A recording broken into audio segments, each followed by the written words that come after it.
अभी मैं एक प्रॉब्लम को डिस्कस करूंगा। इस प्रॉब्लम को जेईई मेन 2024 में पूछा गया है। देखिए क्वेश्चन आपका क्या है, when kinetic energy of a body becomes 36 times of its original value.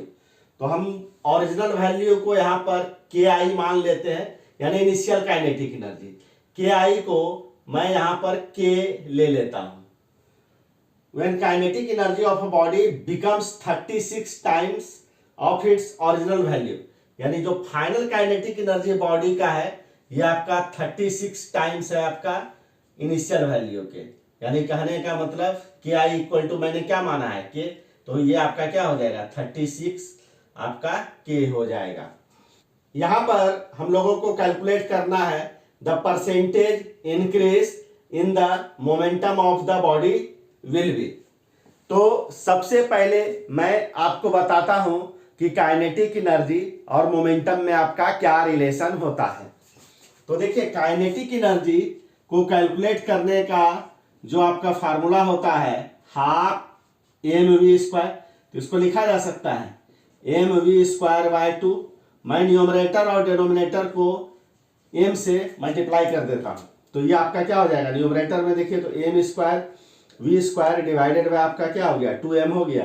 यानी इसको लिखा जा सकता है न्यूमरेटर को एम वी का whole square divided by 2m, और एम वी मास टाइम्स आपका स्पीड, यही आपका क्या हो गया मोमेंटम का मैग्नीट्यूड हो गया। तो ये आपका क्या हो जाएगा P square divided by 2m।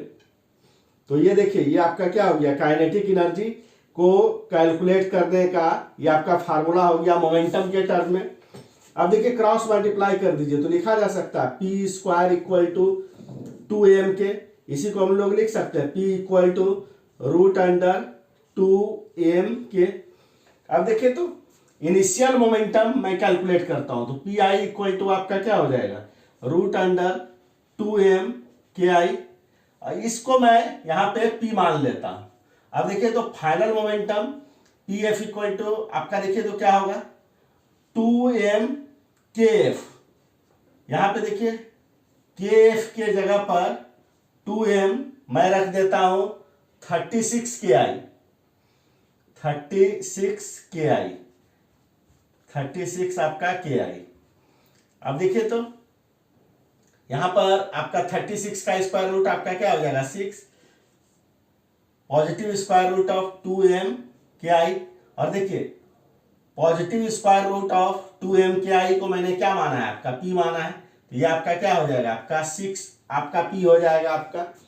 तो अब यहाँ पे देखिए तो आपका हम लोगों को कैलकुलेट करना है percentage increase in the momentum of the body. तो सबसे पहले देखिए इंक्रीज इन मोमेंटम आपका कितना हो जाएगा increase in momentum, increase in momentum equal to क्या हो जाएगा आपका final momentum minus initial momentum. तो ये आपका क्या हो जाएगा 6p minus p equal to क्या हो गया आपका 5p हो गया। अब देखिए fractional increase in momentum, fractional increase in momentum, तो फ्रैक्शनल इंक्रीज इन मोमेंटम को कैलकुलेट करने के लिए मैं क्या करता हूं जो इंक्रीज इन मोमेंटम है यानी P F minus P I, इसको मैं डिवाइड कर देता हूं किससे इनिशियल मोमेंटम से। तो देखिए तो P F minus P I का वैल्यू आपका कितना है 5p है, और पी आई का वैल्यू देखिए यहां पर क्या है p है, p मैंने माना है p, तो ये देखिए तो p कैंसिल आउट हो गया, ये आपका क्या हो गया 5 हुआ। यानी फ्रैक्शनल इंक्रीज इन मोमेंटम आपका आ गया आपका 5। तो therefore percentage increase in momentum आपका क्या हो जाएगा percentage increase in momentum is equal to आपका क्या हो जाएगा आपका फ्रैक्शनल इंक्रीज इन मोमेंटम को 100 से मल्टीप्लाई कर देना होता है। तो ये आपका क्या हो गया आपका 500 आपका परसेंट हो गया।